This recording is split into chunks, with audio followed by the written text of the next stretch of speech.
I've seen that one too many times in open gyms. It's black. You hit the rim. I've seen all bottoms.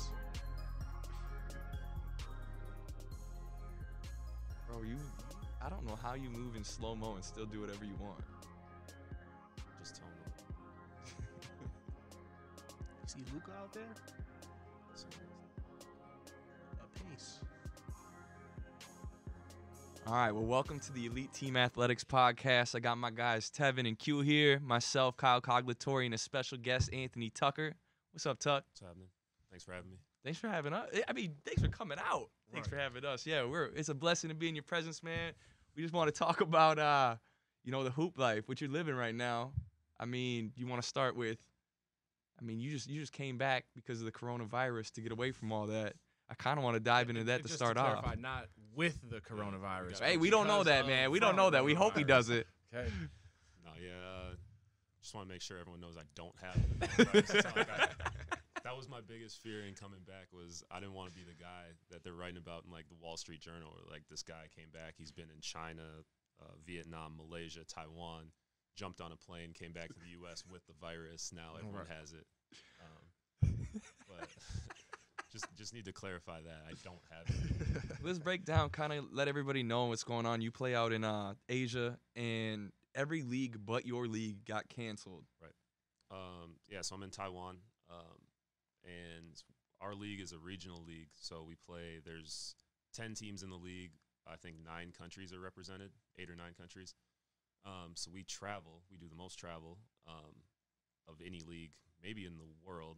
I would have to fact check that, but and they've canceled every league, the CBA, the Japan League, the South Korea League, all the major leagues in Asia, and we are the only league that is currently not canceled. But postponed significantly. It's postponed until further notice. So trying to sort through that, trying to figure out how that makes any sense, but they don't pay me enough to figure that stuff out. And we were kind of talking off camera about how you were more scared as what happens if we end up going to, like, Singapore or something, or Cambodia or something, or a place with no travel restrictions, and you did get it, you'd be stuck there because you wouldn't be able to go back to Taiwan. Right. And you just thought, or elaborate on that for us.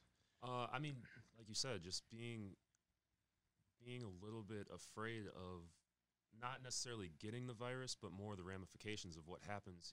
If you do get it, let's say we're in Indonesia, Cambodia, one of these third world countries, and you do contract the virus, you can't go back to Taiwan. Obviously, you get quarantined or hospitalized in a third world country, which is scary in and of itself. But then you can't go back to Taiwan, which is my pseudo home for the season. Obviously, can't come back to the United States. So what happens to us? And nobody could answer that question, it was frustrating. So it was like, peace, I'm out. I'm good.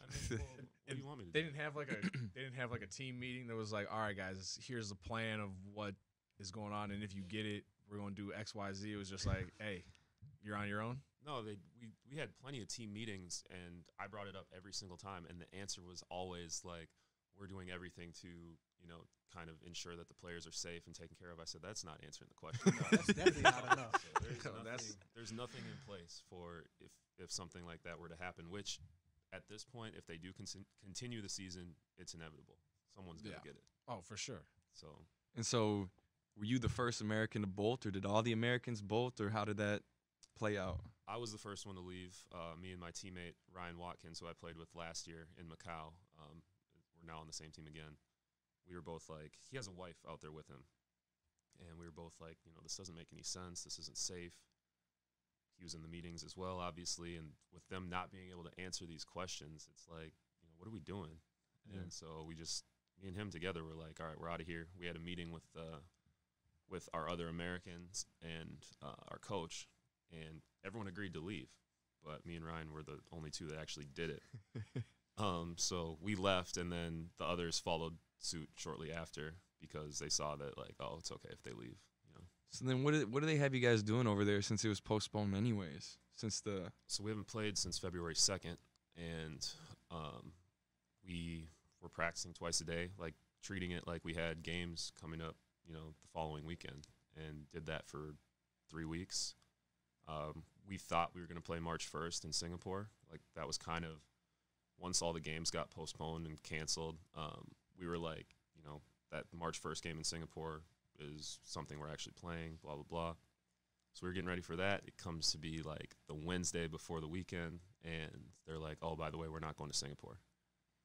And so we were kind of like, all right, so what? Like, where are we going? And there's travel restrictions everywhere. Like, people can't, Chinese people, Taiwanese people can't go to Philippines, can't go to Malaysia, can't go to Thailand.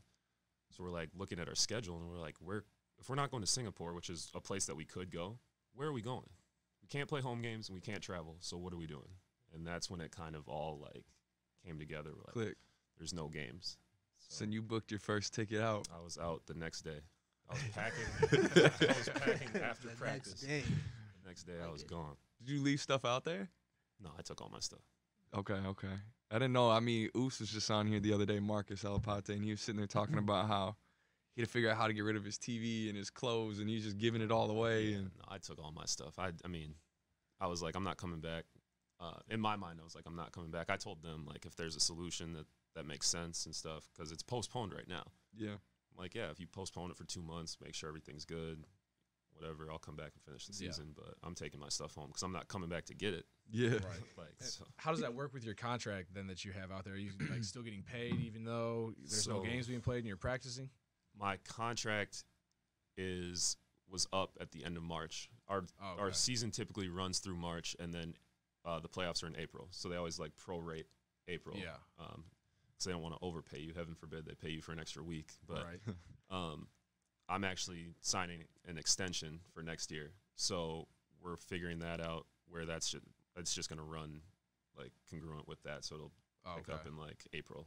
So I'll end up getting paid the whole way through, but it doesn't work like that for everyone. No. Nice. Yeah. Do you think things with the checks will be delayed because of this? Because technically you haven't played games. Do you think it's just like, hey, where's my money? I signed up for this. I didn't know this was going to happen. Well, That's not me. It's payday today, so we'll find out. We'll see if that direct deposit hits. We'll find out today. All right, bet. Well, let's talk about kind of the upbringing. You know, you're not even from Minnetonka, but you went to high school there. You're originally from Burnsville, right? Right. So what got you even to go to Minnetonka? Like, tell us that story. Well, I don't know. It's a longer story than what I even We got time, man. trying to think of where to even start. But You just not like Terrell Clark? What's going on? no. So actually, I'm from Burnsville, lived in Burnsville, but I was in the Apple Valley School District. So Okay. I went to Apple Valley schools growing up. And then I wanted to go to Eastview with UT Udo. Yeah, I know that was- UT. That was kind of the plan. And the parents at Eastview wouldn't let me play traveling because I didn't live in the district. So they wouldn't let me play on the A team. They're like, oh, he can play on the B team, but he can't like take someone's spot on the A team because he doesn't live in the district, whatever. So Trash. Wow. yeah, so 8th grade I ended up playing for a Minneapolis city team, the Minneapolis Kings, and after that I was just kind of like, I was kind of turned off to the whole Eastview thing, like, the parents and the kids, and I just, growing up in like Apple Valley, Burnsville area, like it's not like an elitist No. place, so to have parents and kids kind of like have that mentality of like, no, like my kid deserves to play, blah, blah, blah. Like we weren't raised like that. It was kind of like, if you're good. Yeah. Right. You deserve it. So that kind of turned me off to going to Eastview, but the Apple Valley team, my age was beyond bad. So like those dudes were so bad. Like I don't think any of them hooped in college, like even NAIA Division III JUCO. Like nobody had aspirations to continue playing. I was just like, that's not what I'm trying to do. Yeah. So I just started looking. Like we looked at Hopkins, we looked at Jefferson, we looked at Minnetonka, and my AAU teammates, Andy Burns and CJ Erickson. CJ was from Minnetonka. Andy was from like Wayzata area, went to Benilde, and he had decided he was going to Minnetonka. So it was just one of those things where I was like, cool, I'll go too. So I went out there and toured the school and met with the coach and stuff the night before school started. So I was really the new kid on the first day of school. Like I didn't know where I was going. Obviously, Minnetonka is a very different place. We're talking about like elitist stuff. Yeah. Like I was not prepared for, to be the poor kid from the Apple Valley, Burnsville area. going to Minnetonka with all these kids. Like, it was first day of school was different for me. But didn't you also live with the coach out there a lot of the time too for just travel's sake? So I lived with Chris Carr, my Yep. AAU 43 coach. hoops. Yep. Yep. So I lived with Chris my sophomore and part of my junior year. He lived right behind like the Crosstown Lifetime. Okay. So it was like a 5-minute drive to school. So that made it a lot easier. It was actually probably one of the better things I did for my basketball career, just being around him. Obviously he had me working out after school every day and kind of taught me how to take care of my body, all that stuff. So that was important. And then my senior year, I lived with our assistant coach. He was actually house sitting on the lake for the entire year. Sign me up for that. Right. Yeah, for a family friend. So I lived with him and his wife. They were like newly married, and they were like 26, and I was 18. So it was kind of a weird relationship where it was like he didn't tell me no, but you could tell like there was some stuff where he's like, nah, you can't do that. But Right. he didn't really. He wasn't ever like no, but he'd just be like, So that was tough because I didn't want to like Overstep yeah, boundaries, yeah, but you I still want to be a kid. right. So that was weird. I was kind of like parenting myself and trying to be like, no, I can't do that, but I kind of want to do that. But so it was fun. It was a fun year. I had like a whole separate wing of the house was mine and stuff. So That's dope. yeah, it was fun, but it's also different when you're not living like with Yeah, your you're mom. kind of like already doing pre-college stuff Right. before. Right. Was that weird going back to school and people knowing like, hey, this man's pretty much living by himself? I don't know. Like, I don't think people really knew, Okay. or like people just didn't really care. And also, like I'm saying in Minnetonka, like those kids raise themselves. Like their parents are gone for work. Like you got kids that are literally like, oh, yeah, I haven't seen my parents in like 3 weeks. Like, where are they? Like, oh, they're in the Bahamas or something. Like, That's it's crazy. just like it was like that. Like everyone just kind of was on their own. Like some people had like nannies that were essentially like Watching them. like their parents. So was it, I mean, the culture shock had to be crazy, but you brought UT with you. UT ended up transferring out there junior year. Okay. And then senior year we had Cedric McBounds transferred from North Minneapolis out there. So that was fun. He turned the school upside down. They weren't Minnetonka was not ready for Ced. But yeah, it was cool once like when UT came and stuff. But I mean I'd already been there for 2 years. Like it already felt normal Established. to me. But yeah, it was senior year was really fun. I mean, we had, I think of our 9 guys on our AAU team, 6 of them were going to Minnetonka. So it was like, it was fun. It was a lot of fun. Was the being away from your family pretty tough during all that? Adolescent years, or were you kind of like actually kind of dig this, or? It was really tough. My mom wasn't doing great, like financially. We weren't doing well. So it was tough because it was like, I kind of felt guilty sometimes because I was like, I'm living with a former NBA player. He's kind of taking me in to his family and stuff. So it's that weird feeling like you see TV shows like that where like guys move to like, Right. the Almost rich like some area. blind side type thing. Yeah. And then you're like, you still got, I had my mom and my sister still living, back in Burnsville and stuff. So that was a little bit tough, but I saw her all the time. She came to all my games, obviously. I would go home like every couple nights and just hang out, whatever. It was 20 minutes away. So, Okay. yeah, I mean, it was tough. Like you feel guilty, but you also like, I was still a kid. So like, I still miss my mom and stuff. And, I'd still call her every day and stuff like that. So it was different for sure. Yeah. Getting back to hoops, what was that like? Because you guys got a state championship. Mhm. I mean, and you were the vocal point of the team. And not many kids at that age have a pure shot like you have. I mean, back to high school, you've been a career 40% three-point shooter your whole life. That's crazy. That's not normal. Yeah. How do you even, what got you to that point? Have you just always had that natural ability? Chris Carr really help you out, or how did it all go down? Because I know you were giving buckets to Drew Holiday. You played against a lot of guys who are in the league right now. I was just one of those kids that I just loved playing. Like, I was always in the gym. If there was a basketball hoop outside of someone's house and, like, there's a bunch of people over, I would just go outside and just play basketball. Like, I was just always that guy. And I know everyone always says that, like, oh, I always had a ball in my hand and stuff, but I really did. And people are always asking me, like, who taught you how to shoot and all that stuff? I'm like, well, I mean, like, my mom taught me how to shoot, like, showed me how to do it, but I just did it so much that it just became natural to me. So your mom's got a jump shot then? No, my mom can't shoot a gun. She showed me how to do it. Like, she was like, this is what it's supposed to look like. She can't do it. No. Well, whatever she showed you that first time worked. I mean, I tell people this all the time. People think I'm crazy. And I say the best jump shot I've seen in person has been yours. And I still say that to people. I've been saying that, God, since we met in 08. Yeah. It's been that long. Yeah. So it's crazy for me to watch you, do this for so long. And it hasn't changed, man. The shot's the same. Yeah. I mean, it's like I said, it's just something I do a lot. Like, even in the off season right now, like, I do it all the time. Like, some guys come home as pros or whatever, and I'm not touching a basketball for a month. I'll work out the next day.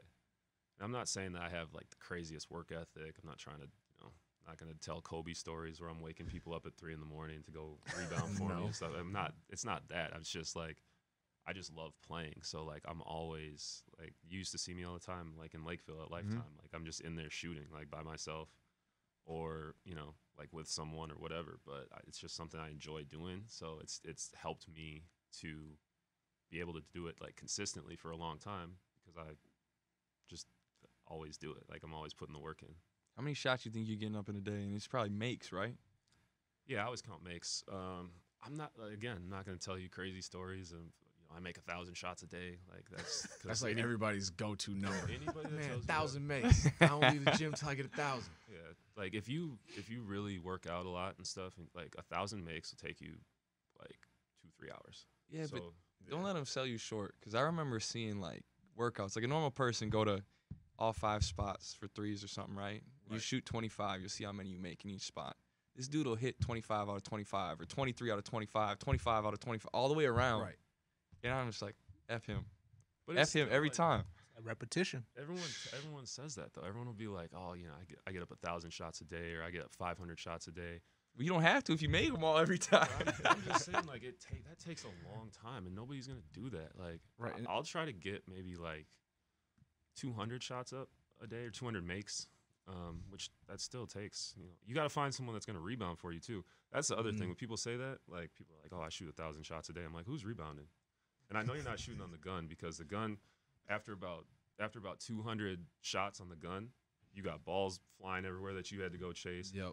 The pass, or like the arm or whatever they call it that passes, starts throwing you fluky passes where, like, the ball's not getting to you and stuff. I'm like, you're not shooting 1,000 shots a day on the gun, so who's rebounding? Like, I need to know that. Iron it. Right. I gotta know. Bring it back to the high school stuff, though, getting that ship. What was that like? That was crazy. It was crazy because we felt like we should have won it the year before. We beat Hopkins in the section semifinals, who was undefeated. They were ranked in the top 5 in the country.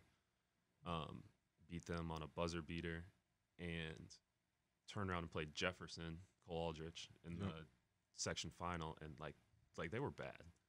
So we played them. We were up I think we were up like 18 or 19 at half, and ended up losing in overtime. And that was like, because I think Buffalo ended up winning the state championship that year, and we had beat Buffalo the last game of the regular season in Buffalo by like 40. Jeez. And so we had just we were just sick. Like, Armstrong played Buffalo in the state championship. We had smacked Armstrong multiple times there in our conference. Yeah. So it was just like, watching that at home was just like Fluky. how did we mess this up? So the next year it was just like, we're gonna win this for sure. But we were ranked number 1 all year, so it wasn't like there's no like. They didn't not know who you were. Yeah, it's not like we had to like come together and rally together as a team and have some crazy run. Like, we were beating everybody. So it was just crazy, because obviously everyone knows the state championship story. We were down 20. We were down like 33-9 or something in the first half. We came back and won. Yeah, and didn't you have like 20 points or something that second half or something Yeah. crazy like that? Yeah, but that's how I was all season. Like I would have no points in the first half or 2 points or whatever. But it was just that was the state championship, so everyone made a big deal about it. But if you look at all the box scores and stuff, I would finish with 25 and have 2 in the first half. Because we just we were just good. Like we had a really good team, so it was like you never had to like do too much. Like I think I only averaged like 20 a game, where like most people their senior year like, oh, I averaged 29, 20. Well, yeah, it's crazy. I think you averaged more your sophomore year than you did your senior year. I had to do a lot more. That's and I played a lot more. Senior year, I mean, there was games we didn't play the second half, so that's Load management. Yeah, it's going to hinder the stats a little bit. So, could you mention Cole Aldridge? Who was the best? Was he the best player that you played against coming up in high school? Or I mean, he was a good player, but no. Who would you say was the best in the state or just everywhere either in the state or? I mean, tell us about all of it. Or both. In the state, tell the James Harden story. In the state, I always say Blake Hoffarber, and everyone always wants to argue with me and stuff. And I'm like, I played Blake so many times, freshman through junior year. He was a year older, and then we'd play him in the summer, in the fall leagues, and go for team camp and all the different stuff. And like, he would consistently score 40 points against us and make 10 threes, and like he was just impossible to guard. And everyone always wants to argue. I've seen so many threads on Facebook about like who's the best Minnesota hooper of all time, and like I've never seen anyone mention him, and it's crazy to me because I feel like he's someone that like if they made like all decade team or whatever from like the early 2000s, like he's got to be on it. Like the stuff he did, because he made the lane on the back shot. Right? Yeah.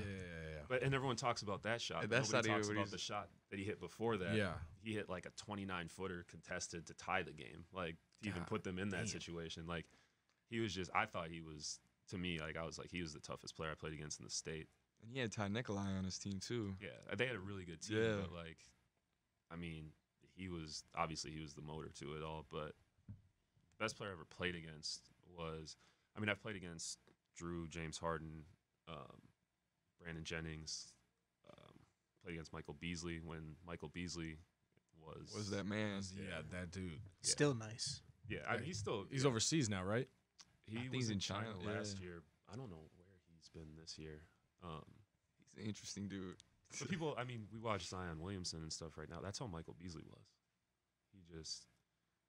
He had everything. I don't know what happened between college and the NBA as far as them switching his position and stuff, trying to make him more of a 3 than a 4. But if he was playing right now, like if he was coming out of college right now, it would be different. Oh, I believe that. I believe that for sure. So yeah, I mean, I've played against so many of those guys. I can't pick one. Some were better at that time than like obviously you see guys like James Harden now. Yeah, he's not. That's not how he played in high school. No. So it was kind of. Didn't he always back you down and shit? He was like, he played like the 4 in college, but like in AAU when we played him, he was just everything. Like he'd just get a rebound, go coast to coast. But he was strong and athletic. That's the stories I always remember you telling me is how strong he was. Yeah, he was very strong. Like hurt your chest strong. Back when he had the skinny beard. Right. Oh yeah, looking at pictures of him from like no beard. Yeah, looking at pictures of him in the gang sign team. ASU, like that's not James Harden. Yeah, it looks fake. Back when he had no beard in high school. That's funny, bro. Yeah, we'll talk more about that off camera. But yeah, he's got the funniest stories. And the Drew Holiday one that was here in Minnesota. Yeah, didn't you give him like 17 or something like that? Yeah, and like to me that was like everyone hyped it up so much. But I'd played against him in AAU. I'd played against him at Adidas Superstar Camp. Like I'd been playing against him. So for me, it was more like we just wanted to win the game. Yeah. But everyone was looking at it like as like this personal battle. And like he came in, he had 30 and they beat us by 20. Yeah. And so like everyone was like disappointed in me. And I was like, we're talking about a team that's like number 2 or number 3 in the country. Yeah. And they had like 5 or 6 high major Division I guys. Yep. And stuff. And I was just like, to me, I was like, we didn't have a chance of winning the game, I wouldn't say. Yeah. But like, you held your own. That was what I was trying to get at. Yeah. I mean, I was disappointed though. Like obviously I wanted to come in and I wanted to have 40 and I wanted us to win. And so for it to go kind of the other way, I was like, to me, it's something where, like, I don't remember it like that. But now people bring it up and they're like, you played really well against them. I'm like, I had games where I had 35 against them and beat them in the summer. Yeah. So to me, that game was like kind of a disappointment. Yeah. And that was AAU though, right? Mm-hmm. And I mean, AAU, if I remember right, you won the 16 and under championship at Hoosier. Yep. Hoosier Shootout, right? Yeah. So I mean, you've been around with all that for, I mean, as long as you can probably remember. Yeah. So what was that all like, getting to that point and seeing these guys, like you're saying, you had those moments where you did have 35 and beat them, and. I mean, it was at the time like you don't think about it like that because these guys aren't who they are now. Right. Obviously, you see guys and you're like, oh, he's going to the league. I thought I was going to the NBA when I was 16. Like I wasn't thinking I was going to play overseas or whatever. If you would have told me that, I would have been like, what? So you don't think about it until after, and they're not stories that I tell now, but they're stories that other people tell. Like I had a 40-point game and we beat Pump and Run in Las Vegas, and Klay Thompson guarded me the whole game. And Klay Thompson's probably top 3 defender in the NBA. Yeah. Then on top of that, like one of the greatest shooters in NBA history. Yeah. So like those are things like when it happened though, like Klay was going to Washington State, and I was just like, I didn't think he was any good. That's crazy. To me, I had better offers than him, so I was like I'm supposed to do that to him. You know what I mean? But now, like Chris will tell that story. He'll like, and obviously the stories have changed too. It went from I really had like 30. Now legend. To now it's like, oh, he went 10 for 10 from 3 in the first half. I'm like, that didn't happen. It sounds nice. Yeah, I'll take it. And there's video footage, but when the story changes, then the video's gone somehow. Like, oh, I don't know where that is right now. Dude, and that goes to show too how crucial it is for today's players, like for development. Because like you said, you're like I didn't think Klay was that good, and like now if you said that today, like what do you mean he wasn't that great? He's great now. It's like you have to put that work in and like be able to come a lot further than they were in high school. Right. Yeah, and it's crazy for me. Like I watched Drew Holiday play, and I watched him play last night, and I was like, this dude is like the best player on the floor right now at certain times in the game, and I'm like, he's maybe the most underrated player in the NBA. Oh, agreed. Yeah. And agreed. I'm like, what is the difference between him and some of these guys that are getting a ton of hype and a ton of like publicity and stuff, and like why is he not getting it? But to me, he's always been someone that I was like, this dude is really, really good. And so the development piece is there, but there's also just this weird, like, if you don't do something that makes you stand out, like Klay being just unreal shooter, top 3 shooter of all time, or being a Damian Lillard who, hits from the logo, hits from the logo, and then Cold next blooded. possession goes down and dunks on someone, or Russ, who is just flamboyant in everything he does. And if you're not one of those guys, you can fly under the radar in this era, which is crazy because, I mean, Drew is like skill-wise and stuff. Like, I don't know. I wouldn't put any of those guys above him skill-wise. So. And I mean, your favorite player of all time is Agent Zero. Yep. I mean, that's a pretty flamboyant dude right there. So that's a pretty fun guy to follow in general. Yeah. Break down some of that. It was just like, it was high school and just watching him play with the Wizards and just the stuff he was able to do. He was really doing it. Yeah. I felt like I had like that in common with him, where like he would run off like 13, 15 straight. And like that was what I would do. And so I just enjoyed watching it because I felt like that was someone I could relate to. Yeah. We played sort of similar in some ways, like shooting off the dribble and stuff has always been that's always been my best attribute. Is being able to create space and get shots off and make them, and that's what he was really good at. So I just really liked watching him, and he just I just would argue with people all the time, and he gave Kobe 60, and nobody wanted to talk about it, and I wanted to talk about it. I don't know. I loved watching him play, and his attitude and stuff I thought it was funny. Yeah. Obviously, he's a lot different now. He's a lot funnier, and he's a lot more involved on social media and says some outrageous stuff. No chill, Gil. Yeah. So I think people lose sight of like the kind of player he was. He wasn't like that on the court. Like he wasn't doing wild stuff like that on the court. So it was like No, it was just in the locker room when he's having guns and bringing stuff. guns and stuff. Yeah. Never know. Other than that, though, never he know was when he was something's gonna pop hilarious. off. Yeah, he was a killer. so I don't know. I liked watching him play, and then I'll still tell you to this day he was my favorite player. Yeah, bro. I remember the first time I found out about that. I think we were doing some sort of. You must have been going to hoop, and I must have been going to do something out on the turf. And I had on Gilbert Arenas shoes. Yeah. And you were like, you like Gilbert? Agent Zero. And I was like, I thought these were Reggie Bush's when I bought them. And then you were like, what? And you were giving me shit about it. And I was like, nah, I just use them on the turf all the time. The disrespect. I do Oh, like man. Gilbert, though. I really do. What company gave him his own shoe line? Dude, he was, Adidas. yeah, he had Okay. sick sneakers, bro. Because we were our AAU team was sponsored by Adidas, so I had them like every colorway that came out. Like The black with the gold. Those were dope. Yeah, I think we had every single pair that he ever had with Adidas, and we could ask for them and stuff. So other guys were getting like crazy 8s and all these different shoes, and I was like, no, just give me the Gil Zeros. I'll take the high tops and the low tops. Who are some of your other favorite players right now that are playing that you like to watch? I love James Harden. Okay. Love watching James Harden play. You might be his only fan right now. I was gonna say. The slander and the amount of stuff you see people say about him is. I think it's just because it's boring to watch a guy go to the line. I don't think people don't mess with the skill because the skill is there. He's Mhm. mastered today's game. Yeah. But I mean, I think it's just people are like, I'm tired of seeing it. Yeah, and I can appreciate that, but and then I have to listen to the same people turn around and say they like watching Giannis play, and I'm like, what? Why? Like, so I've had arguments with people about that, and then I just stopped arguing. It's preference. It's like, what do you like watching? Yeah. I really like him. I really like watching like C.J. McCollum play. I think guys that have a super high skill level and not necessarily a ton of athleticism. I think those guys are fun to watch.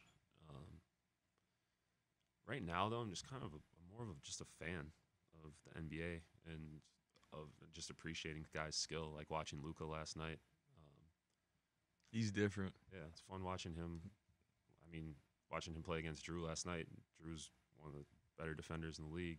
He had Drew on skates a couple times. Like He had a move in the fourth quarter where I was like, God, you can't guard. We did the You double can't guard. crossover type Yeah, deal. he did like a little step back, hesitate, cross it. Froze him. Dude. stuff like that, where you're watching guys that aren't the most athletic guys, just really put on, like watching Kyrie dribble, and guys cannot stay in front of him for anything. Like that to me is fun to watch.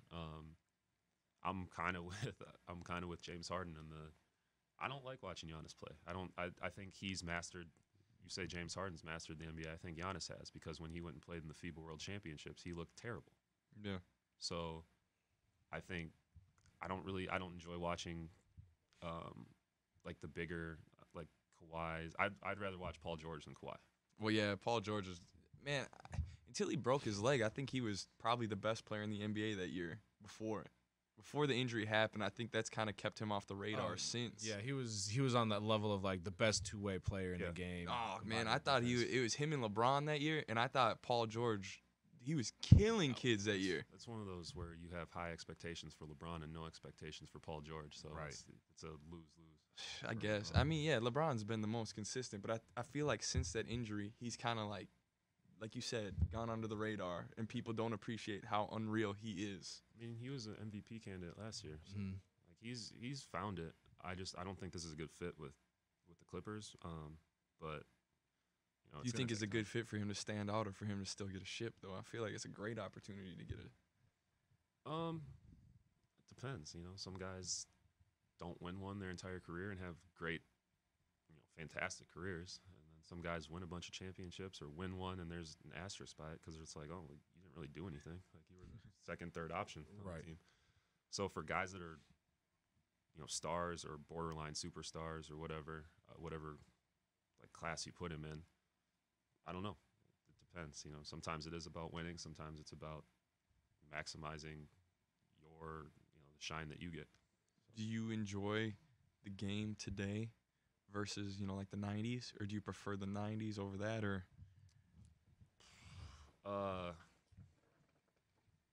I don't know. Like I'm not one of those people that's gonna sit and tell you like oh, the game is soft now and show you a bunch of highlights of people getting undercut and stuff and be like this was when basketball was good.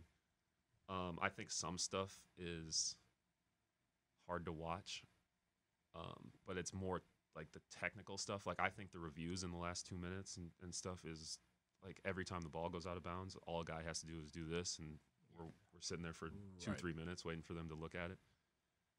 Stuff like that makes it harder to watch, but I think like the skill level, the athleticism and stuff, like how can you not enjoy watching, better basketball or better basketball players? Guys are obviously more individually talented now than they were back then. Oh, for sure. So I think that's. Do you think it's a lot of that's because of the physicality's gone down a lot, or do you think people are just starting practicing earlier ages? The evolution of like anything. I mean, guys they're doing more skill development stuff at a younger age. Guys are more athletic. Like it's crazy seeing like these high school kids. We thought like when I was in high school, like if you could dunk with 2 hands, it was like, oh, that dude's athletic. Now it's like if you can. It's the norm now. Right. Yeah. Now if you can't throw it off the backboard between the legs, 360, like get out of here. But it's like everyone can do that too, though. Like it's like if you can't do that, then people are like, oh no, he's not athletic. I don't know. The only person, like, when I was in high school, like, in AAU and stuff, the only guy that was dunking, like, doing the stuff that they're doing now was DeMar DeRozan.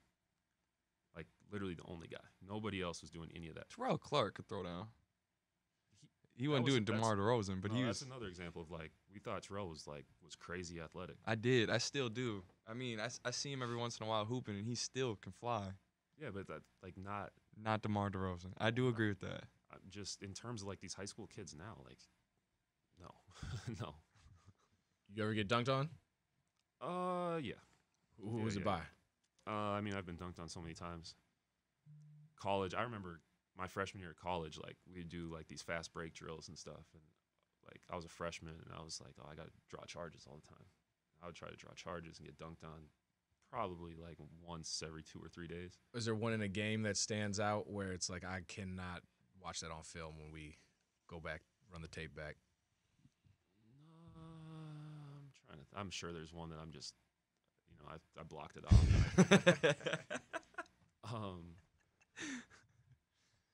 No, not really. Yep. So we were playing the Georgia Stars in AAU in I think we were in Houston in the Kingwood Classic. And there was a loose ball on the floor, and Al-Farouq Aminu, picked the ball up with one hand, just palmed it off the floor, and I was under him, I was slapping at the ball and stuff, and he just grabbed it and went up and dunked it, and I was right underneath. I was 2 hands up, trying to keep his nuts off my face. That was one, and then they call it foul, and I was like.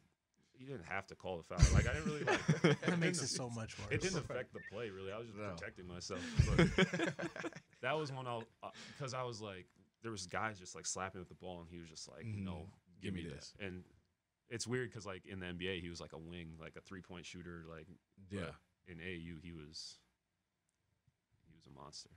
So when did you know, at a young age, that you were different than everybody else? That hey, basketball can be a career for me?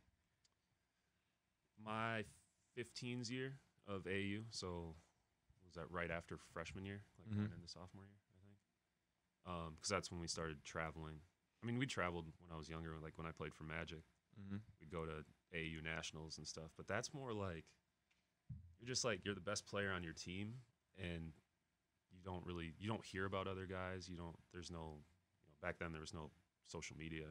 Anything. So your first time seeing a guy was in person. And so when we were traveling around for that, it was just our team's really good. And when it was 15s, it was more when you start seeing college coaches, they have the little section roped off for college coaches only.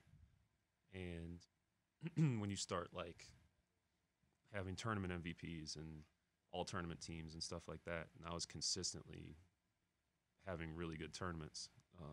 my 15 under year, that's when I started to think like, okay, like this is something I want to do. Maybe not professionally. Like I wasn't thinking like that. It was just NBA. Like you're not thinking about like the logistical part of like, oh, I can do this for a career. You're just thinking like, oh, I want to make it to the NBA because it's the NBA.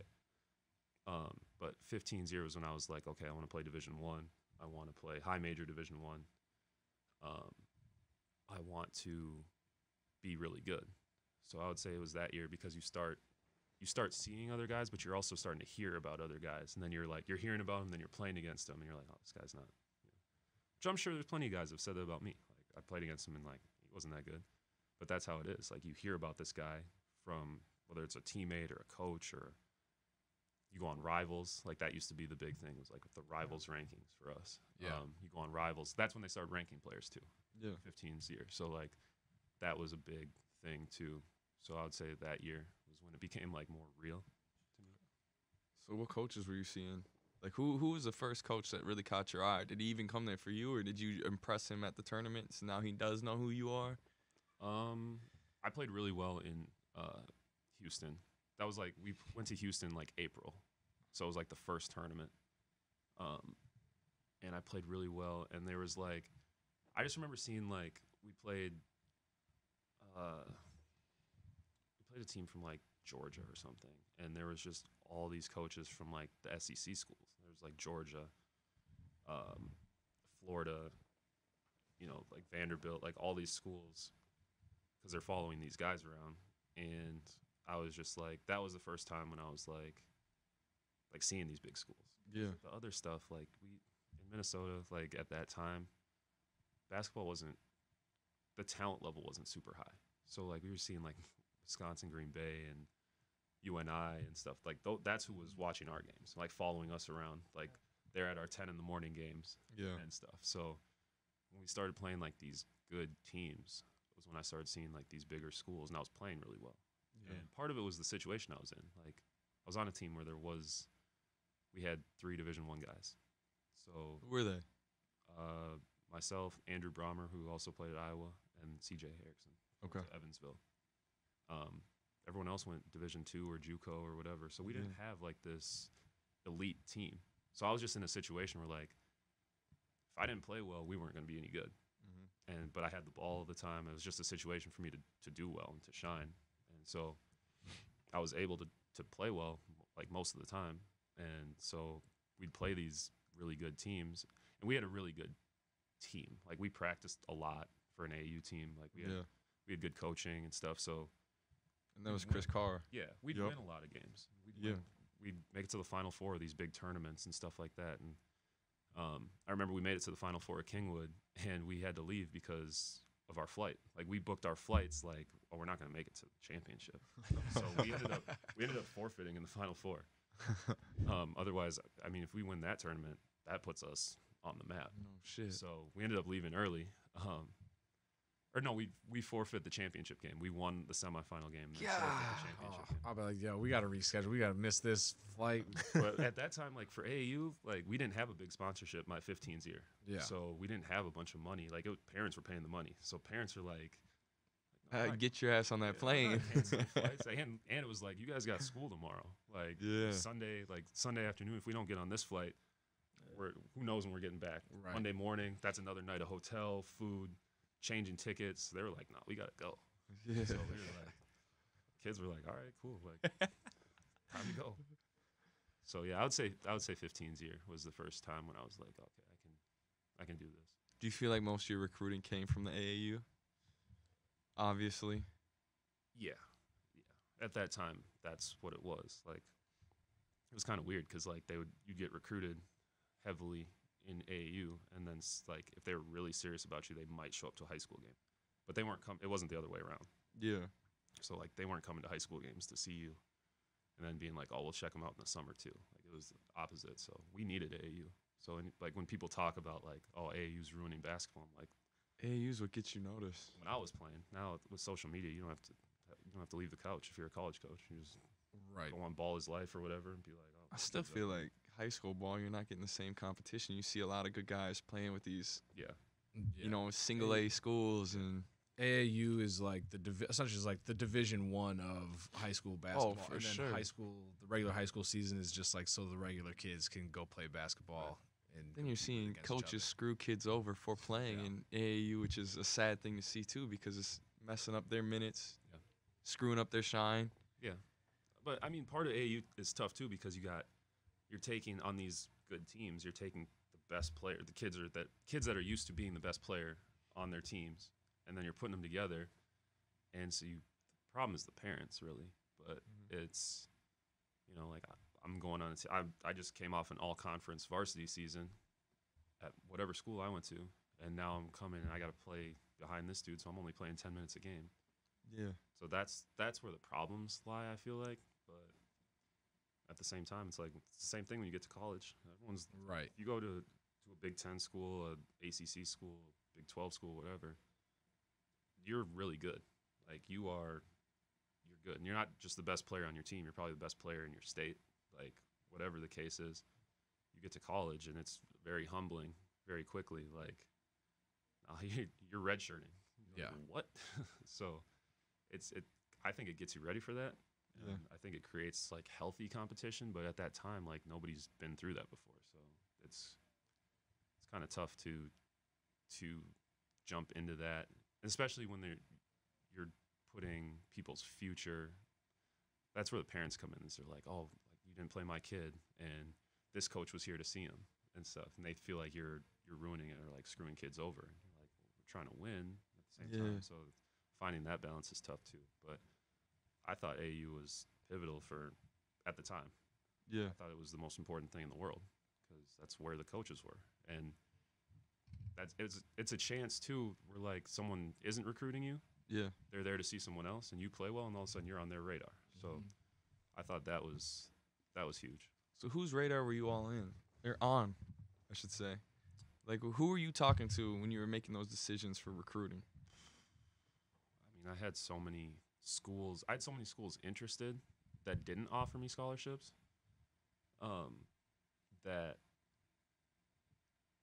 That's a tough part too, is it's like you want to go somewhere, you think you want to go somewhere without even knowing anything about not having been there, not knowing anyone that has been there, but you're just like, I like the jerseys, I like the arena. I like the idea of playing in the ACC or playing wherever. So just like schools I was hearing from that now when I look back on them, I'm like, yeah, that probably wasn't going to be a good fit for me. Like me going to Arizona wasn't going to be a good fit for me playing in the Pac-12. Like athletically, it just wasn't. But at the time, I'm like, oh, I want to go to Arizona. Like I want to go, I want to go live in Arizona and have nice weather and all this stuff. But I mean, I heard from everyone like sans Duke. Yeah. I didn't hear from Duke, but everyone else, I at least have a letter or something from them. So what made you choose Iowa? What made you narrow down to them? I wanted to play in the Big Ten. At the time, I thought that it was the best fit for my game. At that time, when you grew up in the Midwest playing basketball, your coaches, everyone kind of pushed you to the Big Ten. Like, oh, it's the best fit for you. Iowa was close at the time. Now, like, NCAA rules have changed and stuff. They can give you plane tickets and fly your family out. And at that time, like, you couldn't do any of that. And so I wanted to be somewhere close enough that I could go home, for during breaks and stuff. Because if I go to California, I couldn't afford to fly back. Yeah. Wanted to go somewhere where my mom could see me play. She came to all my games at Iowa. So that was important to me. And then I had the opportunity to play right away. Okay, so that was So that was another big thing. It was like I got to start as a freshman in the Big Ten. So you played really well. Didn't at one point you were actually leading all freshmen in scoring? Yeah, you were killing it. Yeah, so it was the best situation for me at the time. I was so turned off by the Gophers. Really? How come? Yeah, I was just gonna say that's the one big knock they have is they can't keep in-state talent. What was the reason you didn't? Still can't. Man, I don't know. I mean, I'm a pro now. I don't have any ties to anybody, so I don't feel bad in saying it. But they were just such a mess. Like, they offered me a scholarship as a sophomore and then took it away, like within a week later. Damn. They brought Tubby Smith in, and I was already committed to Iowa, but I hadn't signed yet. And so he was trying to get me on campus to visit and didn't know, like, scheduled a visit with me, and then called me again and canceled and then rescheduled another one and didn't know what day I was coming. And so it was just, there's so much stuff where I was like, you guys can't even figure out if you want me here. Why would I want to come here? Yeah, definitely. I remember sitting with Dan Munson, who was the coach at the time, like my freshman or sophomore year at Gopher Team Camp, sitting with him in his office and him telling me he didn't think I was ever going to be a Big Ten player. So you have stuff like that where you're just like, I'm like, you can respect, like I respect people's opinion and stuff. And at that time I was 6'3", 170 pounds and not overly athletic and not overly physical and stuff. So you probably thought I was just going to be another one of those, another kid that like, oh, he shoots it pretty well and he's pretty skilled, but you know, he's not going to be able to play in the in the physicality of. So I mean, I just, so many things happened like that where I was just like, when it came time to even making a college choice or like taking schools really seriously, like I didn't even consider it. Like it wasn't even a thing. Like if I made a Final Five, I committed to Iowa pretty early, but like if I made a Final Five or whatever, they wouldn't even have been. Who would have that Final Five been? I don't know, because I committed so early that I was like, I didn't really look at other schools. Like in my mind, I had like, I want to play in the Big Ten. I want to be able to play. I want it to be close to home. So that kind of narrows it down in and of itself. So you got no regrets moving forward with going with Iowa to that point. You're like, hey, this is it. I know I'm in a good spot. No, I think I made the right decision for myself. Yeah. With where I was and what I wanted and stuff. It checked all the boxes, and you know, I thought it was the right move, and it was at the time. When did you commit? I committed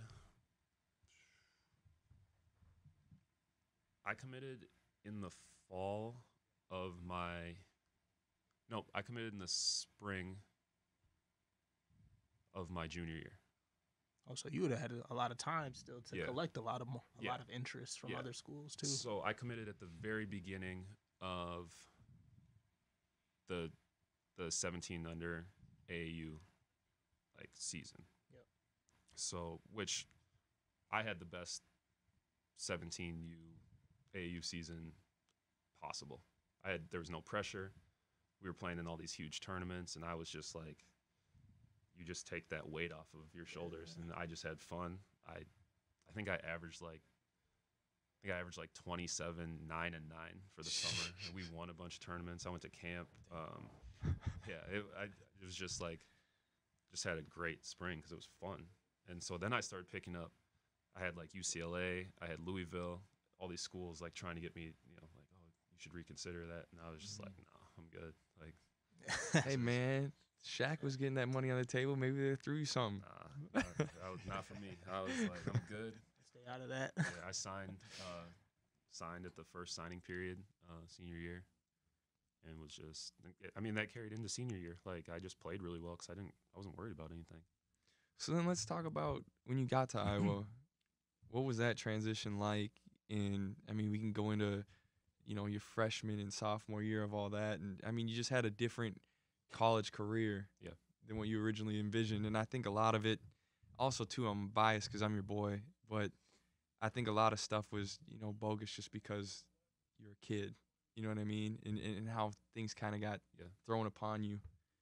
So it was terrible transitioning for me. Like, I was not ready for the amount of attention I got.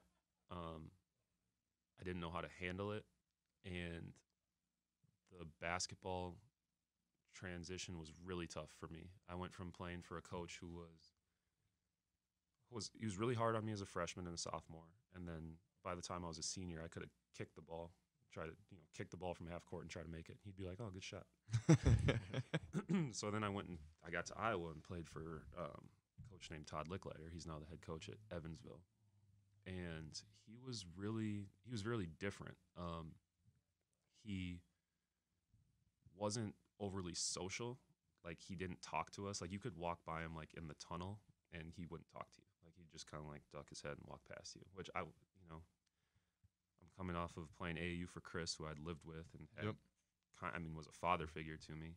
And then my high school coach, who I was as close with as you could possibly be, to a coach who, like, I just thought he hated me. You know what I mean? So I was just like, they were hard on me every day. And then there was never any, like, no love. Yeah, like off the court or anything. There was never like any type of relationship. So it was just like the basketball part was tough for me. The social part was really tough for me, because I just wasn't built for. I didn't know how to handle attention. Like, and Iowa City is there's no pro teams in Iowa, so you are the pro team. And I just didn't handle it well. Like, there's no way around it. Like, I didn't really party in high school at all. I had a girlfriend, like, hung out with her all the time, like, to the point where, like, I wasn't hanging out with my friends. Just hanging out with her. And so having, like, freedom and whatever, I just wasn't, I didn't do that in high school. So then getting to college and starting to do it, I didn't know how to do, like, what I was doing. Yeah. And it didn't work out well for me. Like, I just made consistent mistakes that people would be like, oh, those are kids' mistakes and stuff. Most kids would make them in high school. I made them on a big stage with everybody in your face with a camera. Yeah, and I made them over and over. And so, like, that part is hard, or was really hard for me. It's a lot easier for me to talk about now, and I actually enjoy talking about it and talking to people about it and stuff, because I know it can help certain people. It was dope seeing you mature so much too. From, I've known you, like, for a long time now. Yeah. And to see you grow from, I don't even want to say we were boys back then, because I think we were young men, but to see us as real adults now, I feel like we've gotten our shit together. Right. And it's crazy to see the transformation you made. Right. And I couldn't even imagine, the attention you're getting, the pressure you're getting to then be in that position. Yeah. And to have something as simple as, drinking is something people want to say was an issue. And it was like, this is the first time I've ever been able to drink. Right. You know what I mean? Right. Everybody was acting like that. Just nobody had people following them around. Right. Yeah. So, like I said, I had never been in that situation. I just didn't handle it correctly. And I think when people ask about Iowa and, like, oh, do you regret going there and stuff, I'm like, no, I regret the way I acted when I was there. Right. I could have definitely handled it better. I should have handled it better, especially after I got in trouble the first time. Like, most people, you'd like to learn from your mistakes and do better, and I just didn't. But also, like, my favorite thing to do is to clear up. Like, people are like, oh, you got kicked out of Iowa. I'm like, no, I didn't. You left. Like, I was like, no, I didn't. Yeah, they wanted you to stay. Yeah. I'm like, I didn't get kicked out of school, or I didn't get kicked off the team or anything like that. I left because I didn't feel comfortable there. Like, I felt like every time I went out, I'm not talking about going out at night. I'm talking about anytime I was on campus for class or whatever, I had people looking at me, like, thinking, like, oh, this dude, like, it's just uncomfortable all the time. And especially with drinking, like, so I went to North Dakota State University. It's like out in Fargo, it's probably similar to Iowa, where there's not a lot to do in general. So, like, as a state or as a campus as a whole, like, everybody's drinking, everybody's partying, and then when you're the athlete, you're the one that gets in trouble for everything because all eyes are on you. And then when you don't have a pro team similar to NDSU, like, you're the pro team, so now everybody's eyes are even more on you. Like, we would have grown ass men come to, like, fan appreciation day, like, oh my gosh, you guys are the greatest. And it's like, dude, you're 60 years old telling some 18-year-old kid, like, you can't wait to see him play. And it's like, to have all of that pressure and then still, like you said, trying to mature as an adult from a child, like, it's a lot to deal with. Yeah, it's tough. And, like, I wouldn't say most of us are built to, like, handle it. I just feel like I was pretty laid back and reserved in high school, and I wasn't out a lot. And I feel like you still are. I feel like that's your personality. Yeah. So to all of a sudden be like, you walk in a room and everyone's head turns and looks at you and stuff, like, and it sounds like it's the stuff that celebrities and NBA players deal with, and NFL players and stuff. And to tell it, and people are like, it probably wasn't like that. I'm like, no, it really was like that. Like, you walk into a restaurant and like people stop eating and like start looking at like, oh, and so I didn't know. Like, I was just like, what is going on? Like, I don't know how to handle this. And unfortunately, like when it happens, guys in the NBA, they've gone through a year of this, and then they go to the NBA, or they've gone through 4 years of it, or whatever. Like I was trying to handle it at 18, at 19, for the first time, and I just. You hear stories all the time of guys that don't handle it well, and then you hear about how well someone handles himself. Like it's just I was unfortunately on the other end of the spectrum. I just didn't do it right. Yeah, man, I feel like it's super unfortunate for the age you're at, like how young you were, and it's tough too because people don't know you. Yeah. You know, if people really knew who you were, nobody'd ever think that about you. Right. Nicest dude I've ever met, and so when I think about those things and. It sucks too because you're saying how you're being affected by it, but then even people who care about you back home, you know, everybody's trying to talk to them and say, oh, blah blah blah blah blah, and it's like you don't even know what you're talking about, who that person even is. So the way it affects so many other facets of your life beyond just your personal self, and then to be constantly thinking about that in your mind, it's just. Yeah, I mean, you feel like you let everyone down. I remember my aunt called me, and my cousin got in a fight at school, like the day after the news came out, because some kid made fun of me to him, and he punched him in the face and got suspended. The kid deserved it. So, Fuck that kid. You're just like it does affect other people, and I did feel like I let people down. When I got in trouble the second time, I shut down completely. Like I didn't know what to do. I was not gonna throw like mental health in. Say I was depressed and stuff because that's not fair. Like it's a natural reaction to making a mistake. Right. I really did shut down for a little bit. I didn't know what was going to happen. Yeah. Like I thought I was going to get kicked out of school, kicked off the team. But I remember you had like a Facebook post though right after all that saying like I'm leaving, and I remember the news took that. Yeah. And ran all over with a status from Facebook. Yeah, and I didn't handle that well either. Like I took it as like I got in trouble and I got defensive. Yeah. Like I felt like I was being targeted by the police, but so was everyone. Like the football coach's son, James Ferentz, got in trouble like 4 or 5 times. Like that's the way the Iowa City Police were though. Like it's crazy because they're at football games tailgating and cheering for the team, and then Saturday night after the game they're out there looking for football players who are right. Like it was just a weird dynamic. And what happened with you where like the police were involved in your situation? I got 2 underage drinking citations. Which would be nothing. Yeah, it was like everybody gets them to come off your record when you turn 8 or like. Well, in Iowa City, anyway. it's a $60 or $80 ticket, and that's it. Yeah, it's not like a misdemeanor or anything. It's just a ticket. But what happens is they put you in they have this thing called the police blotter. And on like Monday morning in the school newspaper that they have you in that they pass out on campus and stuff, people open it and look at the blotter because it's funny because like you'll see someone sitting next to you in class on right, because everyone gets underage drinking tickets there, or did at the time because the bars were 19, so you could be in the bars but you weren't supposed to be drinking. Yeah, but everyone was drinking. Right. The police would come in there with flashlights and just like walk up to kids and be like, "Can I see your ID?" Knowing that you could walk in and come out with 30 kids. Yeah. More than 30 kids. Probably 300 kids. Yeah. That are underage. So I got in trouble freshman year. Freshman year was bad. I got in trouble, came back from the suspension, got sick, had mono, missed a bunch of class. One of my teachers that she did not like basketball players, football players. She was my English teacher, and she failed me for missing class, even though I had doctor's notes from the hospital because we had a hospital on campus. Yep. Doctor's notes excusing me from class, saying that I had mono, all this stuff. She failed me and disappeared. Didn't come back for second semester. Damn. And so I was academically ineligible after I failed that class. So I missed the rest of the season. So I only played, I don't know what I played, 12 or 13 games my freshman year, and then came back sophomore year and which was crazy because I worked I was academically ineligible, and I was super embarrassed because everyone that knows me was like, Yeah. "You're smart. Like, what do you mean you're academically ineligible?" And I was like, "I don't know, can't play."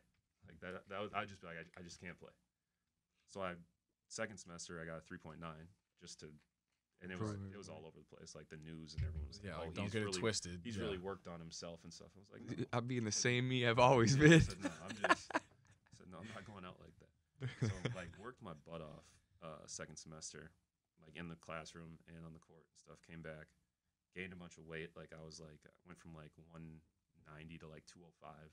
Like came back sophomore year, like I'm here. What's up? And just had the worst start to the basketball season you could ever. I was shooting like 20% from three, just playing horrible. And then we were losing. Like we lost our first like 3 non-conference games, which you typically schedule like the worst team you can find. I think we lost to like Duquesne, Texas San Antonio, and someone else all at home.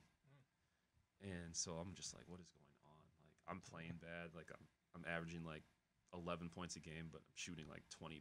And like everyone's looking at me like, what is like you suck. Right, like stop shooting. You that were ball. really good all off season. I was really good in the preseason stuff. And then I had a game we played Virginia Tech in the ACC Big Ten. But then you went off against them, didn't you? Had a really good game on ESPN. We lost by like 4. We were supposed to get smacked. Lost by like 4. And then we played Drake. Had another really good game. We beat Drake, and Drake was pretty good. And then that night we went out, and I got another underage drinking ticket. And you feel like they, like, again, targeted you? Like they? Yeah, I mean, that was just a given. That was crazy. I mean, that was like a police officer being like, "Oh, we know who you are. Have you been drinking?" So I got in trouble that time, and then that was like, I was suspended for, I don't even know.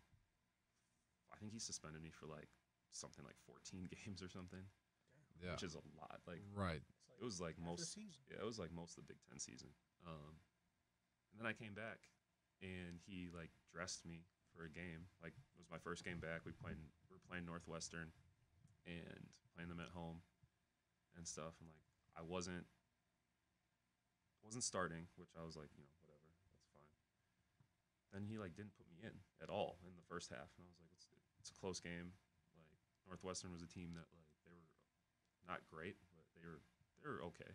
But like we had a chance to win at home. Yeah. And second half rolls around, doesn't put me in. And after that game, I was just like, I don't feel like this is the place for me anymore. Because I was uncomfortable on campus.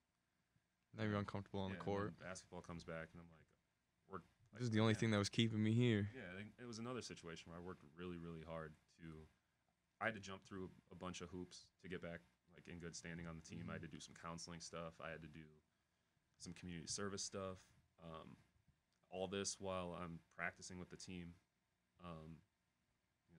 doing scout team, all that stuff, killing everyone because I'm the best player on the team. So they got me running scout team and stuff, and I was working before games. I was doing the workouts. I was staying after games doing workouts, doing everything to get back. And then I came back, and it was kind of like this public, like, yeah, he's back, but he's not really on the team type thing. And so after that happened, I was like, you know what, this isn't for me anymore. We knew that he was getting fired. Our coach was getting fired at the end of the year. Yeah. He knew, we knew.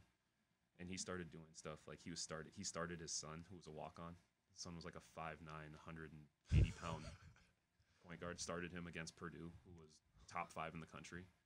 Just kind of like middle finger to everyone. Like he was just doing stuff like that. And so I was just like, you know what, this isn't how I envisioned stuff going. So I'm leaving. So then you transitioned then to Winona. Yeah, that was the biggest mistake I've made in my basketball career. Was Winona. Going there. Yeah. And well, I know for a minute we actually were begging you to come to UST. Yeah. And we thought we had you one night. You were like, maybe I will come here, get a national championship. Yeah. Well, and then the next day you woke up and were like, nah. So I went to Winona, and that was culture shock. Like you talk about overseas stuff. That was culture shock to me. You go from the Big Ten where when you travel, you're flying private, eating at steakhouses and all the different places you go, all this stuff, to I get there and like their locker room was like moldy. And I was just like, it was not cool. The assistant coach there treated me horribly after I came. Like, begged me to come.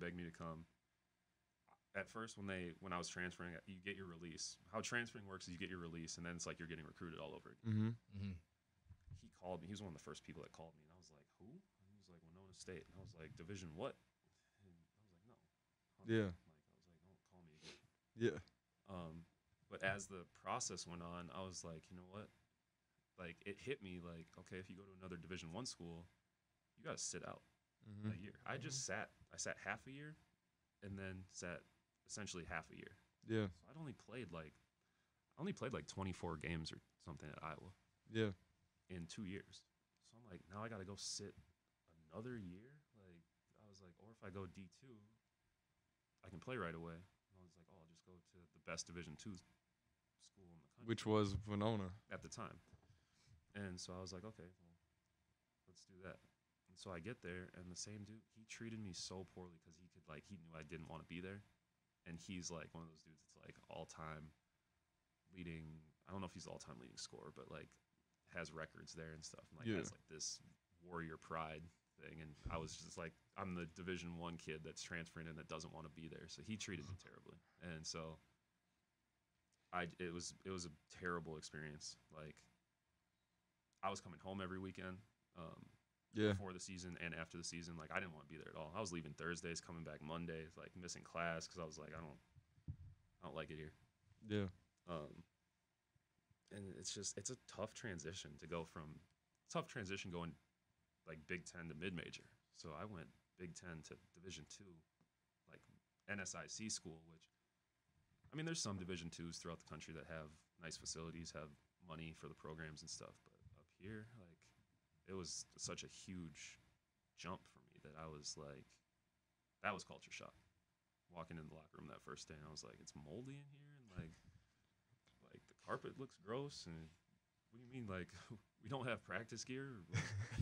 Like, I don't know. But it was terrible. It was a terrible year. Didn't have a good experience coaching staff. Coach Leaf, who passed away last year or something. R.I.P. Yeah, everyone knows what happened with him, with his whatever sexual assault of or whatever. Yeah. Like, it was such a bad spot that I don't even talk about it. Like, when people ask where I went to college, I don't even say that. Like, I don't bring it up unless they're like, "Oh, you went to Winona, didn't you?" I'm like, well, yeah, kind of.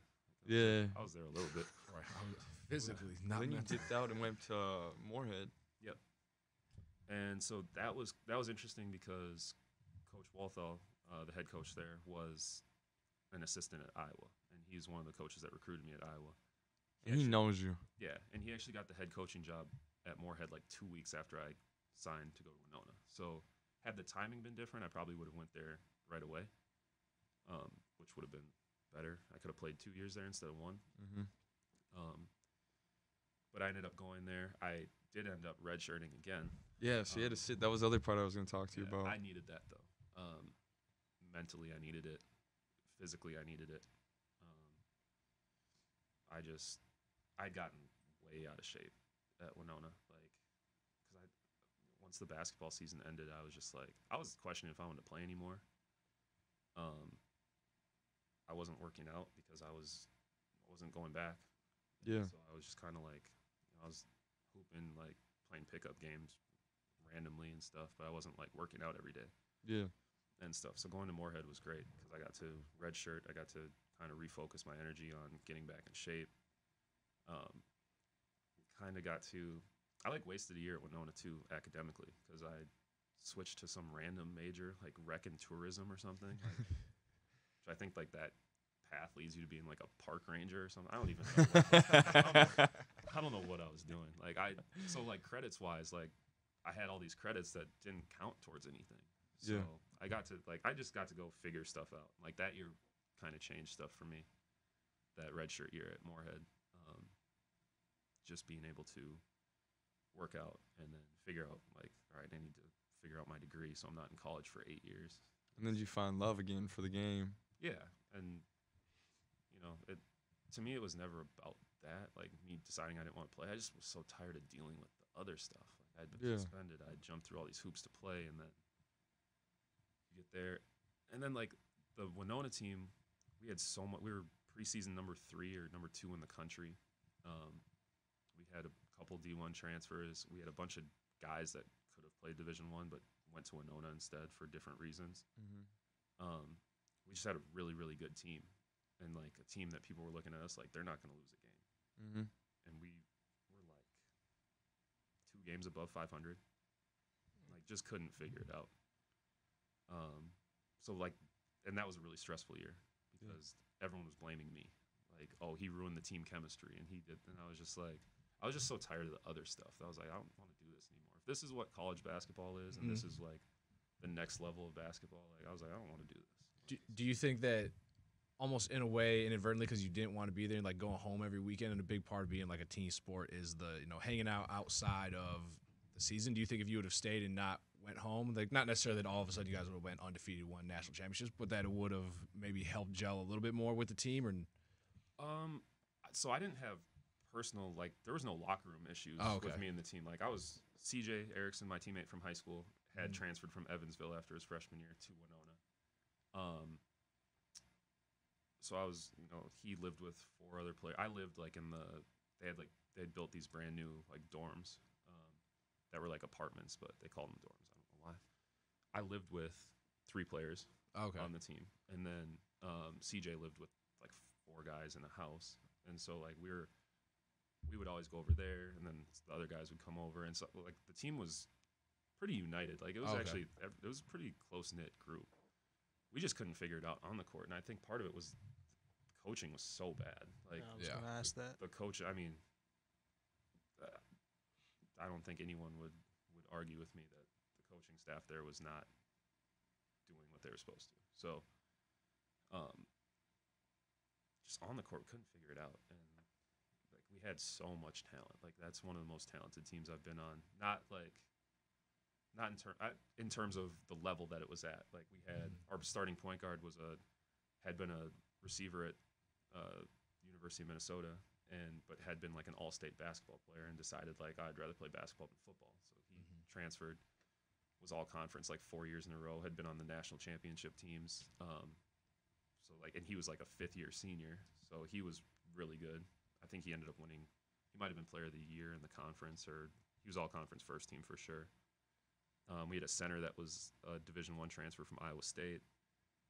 We had me. CJ was a Division I transfer. Joel Armstrong, who was also on my AAU team, was a had Division I offers, but decided to go to Winona.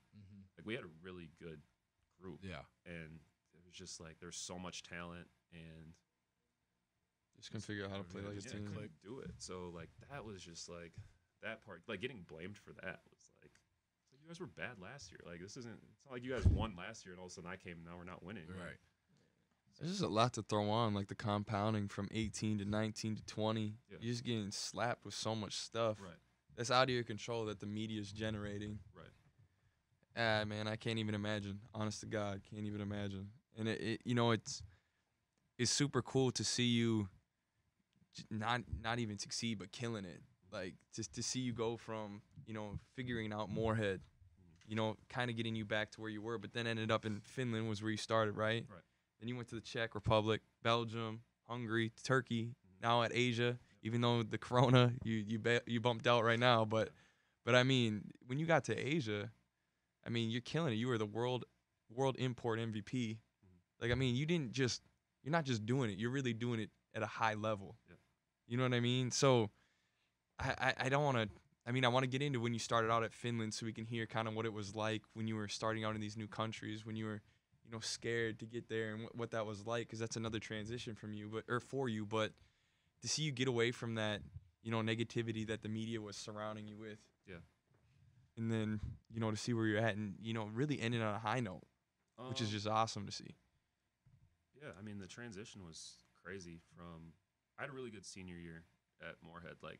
Yeah, averaging like 20 something. I mean, on the court, but everything was good. It was like the first year I had where life clicked in with what was going on the basketball court. I played a season start to finish, and who knows how long. Where like nothing happened, everything was good. Our team was okay. Like, we weren't great. Like I think we lost in the first round of the conference tournament or whatever. Like, but it was just like it was a good year. Like we achieved what we were supposed to with that team. Like we didn't underachieve, we didn't overachieve, but we like, you know. And so going from that to being like, all right, now it's time to transition into being a professional basketball player, and then not knowing what that meant. Like I didn't know what agency to sign with. I didn't know how much money I should be making. Like I didn't know like what a starting point was for overseas. I didn't know if I should go try to play in the D League or try to, you know, like what do I do now? And so signing an agent was an eye-opening process. Like, you know, some guys talk about like, oh, agents lie to you and do this and stuff. Like the hardest part was even getting anyone to like take a look at you, coming from the Division II level. Like there's so many players that play Division I that want to play professionally. So you got all those guys, and then they look at Division II as like, okay, there's another wave of guys, and then there's Division III. It's another wave of guys. So signing with an agency, getting starting to field contract offers from different countries, and not really knowing like, is this a good place to start? Is this enough money? That part was, I don't know, it was tough because I didn't really have anybody to help me with it. Yeah. Which is why now I mean I'm an open book with guys. Guys call me, text me, meet up with me to talk about it when they're going through that same spot, because I know how hard it was for me in not knowing what to do.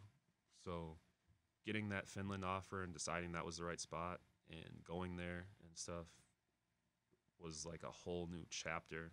How scary was it?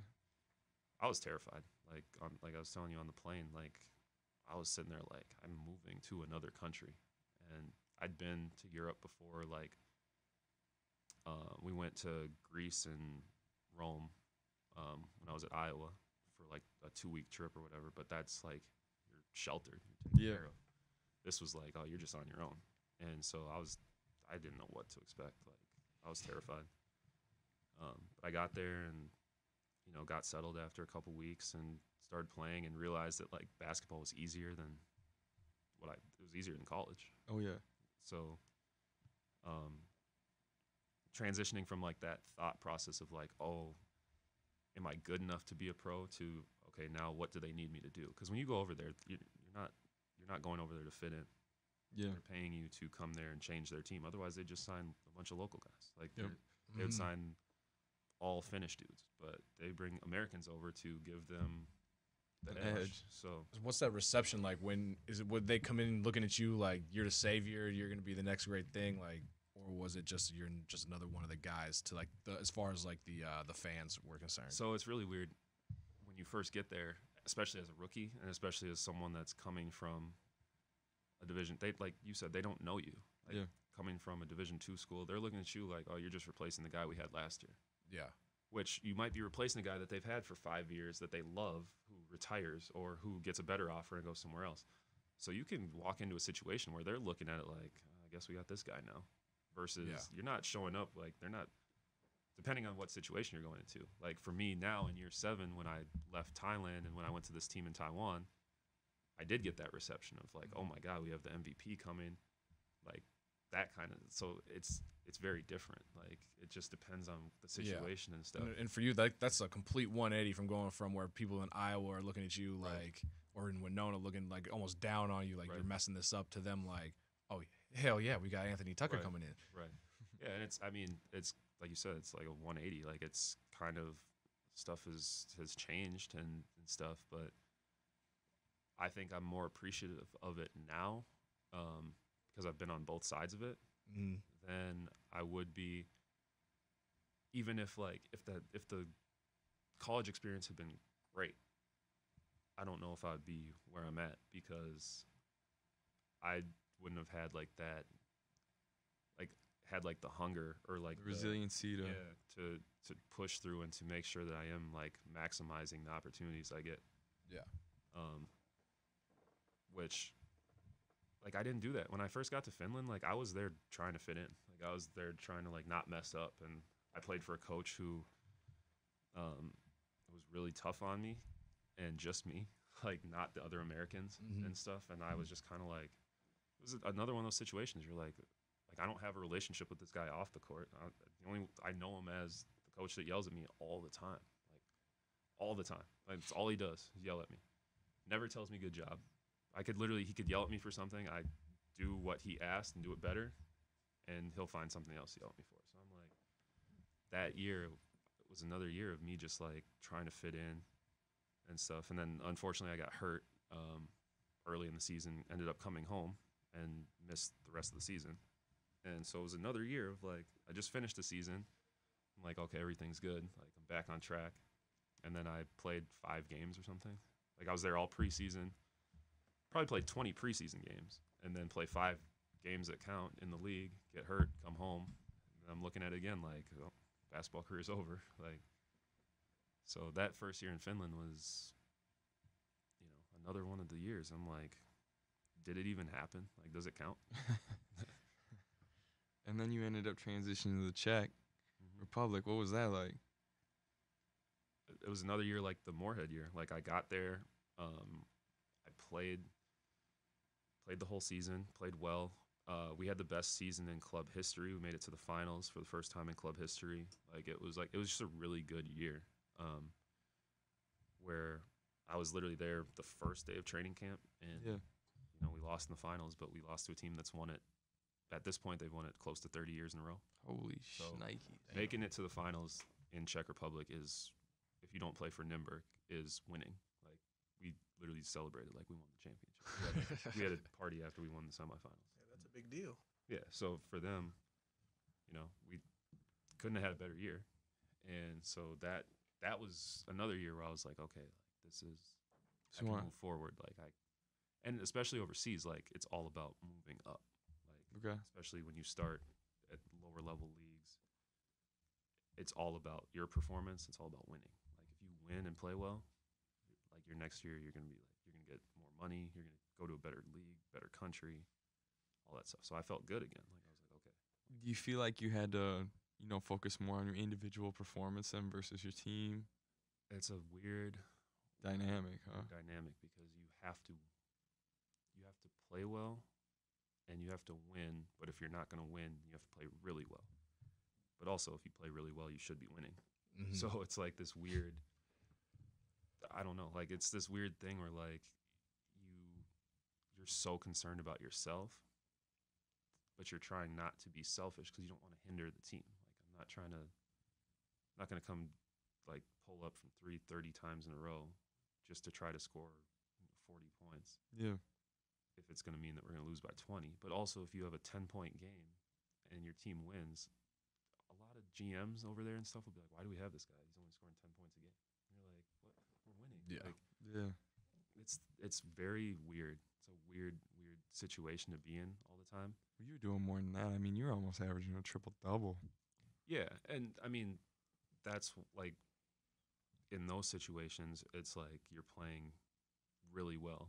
Yeah. We're like, I mean, I've been in situations where other teams have come and tried to buy me out of my contract in the middle of the season, in better leagues, offering me way more money and stuff like that. So, like, if you're playing really well, that can happen too. Even if you are losing, like, if another team sees you, like, and they're willing to pay to buy you out, like, then stuff like that happens. But for the most part, like, you're trying to win, but you're also like, you can't win and be average. Yeah. And they're just gonna look at it and be like, oh, well, we're gonna take this guy from. I've seen situations where guys have been on like the first place team and averaged 14 or 15, and a guy on the 8th place team averaging 20 gets a better job than that guy.